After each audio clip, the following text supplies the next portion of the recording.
The film begins with a young girl named Veronica, who is being taught by a man named William.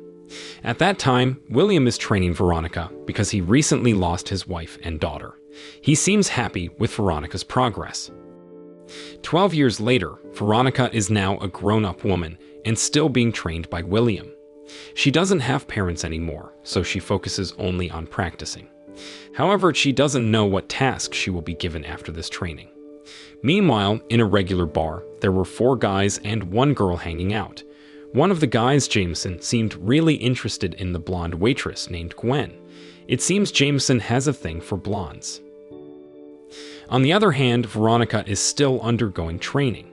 This time, she's being trained to become a lethal weapon. Her target was those 4 guys from the bar. At the same time, Jameson proposes to Gwen. But it turns out it was a setup by the 4 guys, and they take Gwen into the forest and kill her.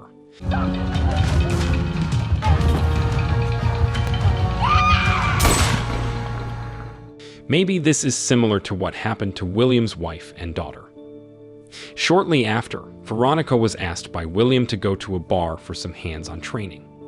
William chose a man in a brown shirt as Veronica's target. Soon after, Veronica approached the man and managed to paralyze him, but not kill him, as William had instructed. Later, when they were at an inn, Veronica expressed a desire to be intimate with William. She confessed that she never experienced love before. She even tried to seduce William, but he firmly refused. Afterward, William took Veronica for another training session. He gave her a special liquid that brought out her deepest fears. When Veronica was injected with the liquid, she realized that her biggest fear was facing William himself.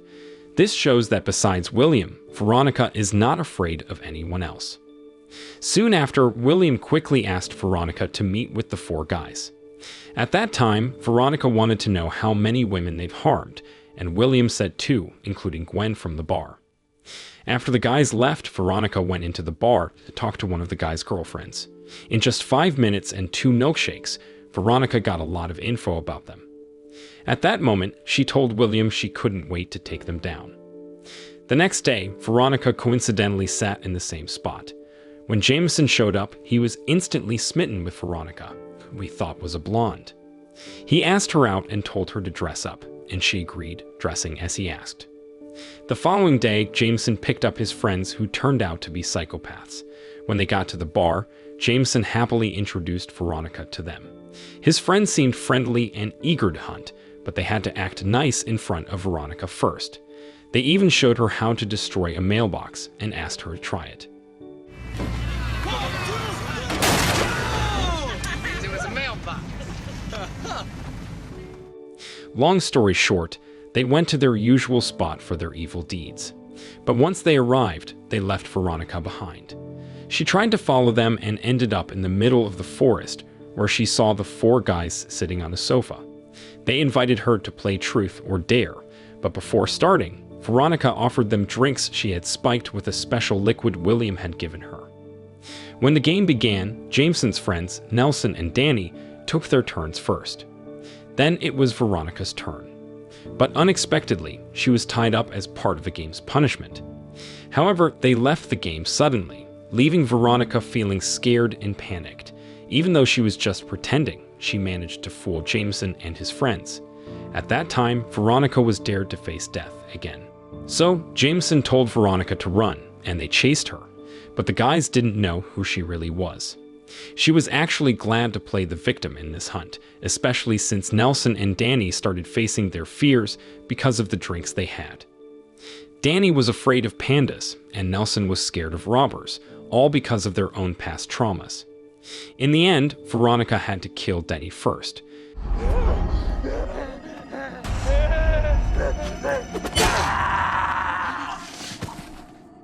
Then she took his shoes to move more easily. She then confronted Nelson and tragically killed him by hitting him on the head. Come on!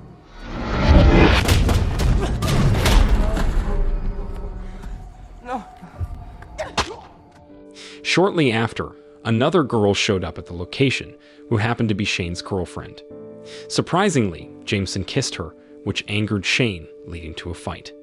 However, Jameson was actually still sitting on the sofa, and what Shane saw was just a result of Veronica's drink messing with his mind. Veronica then strangled Shane to death.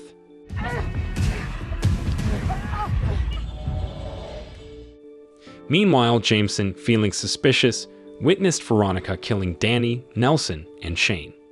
Before the showdown, Jameson asked about the contents of the drinks his friends had, sensing something was off. Veronica answered and then asked how many real victims the four of them had killed. Then Jameson admitted to killing 21 women, including Veronica. Hearing this, Veronica became even more determined to get her revenge and taste Jameson's blood.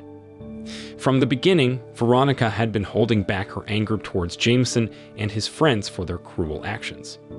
After a fierce fight, she managed to severely injure Jameson. Then she continued to make him hallucinate using the remaining special liquid she had. Veronica intentionally made Jameson hang onto a sharp rock. She explained that Jameson would be executed by the blonde girls he had victimized, as they represented his greatest fear.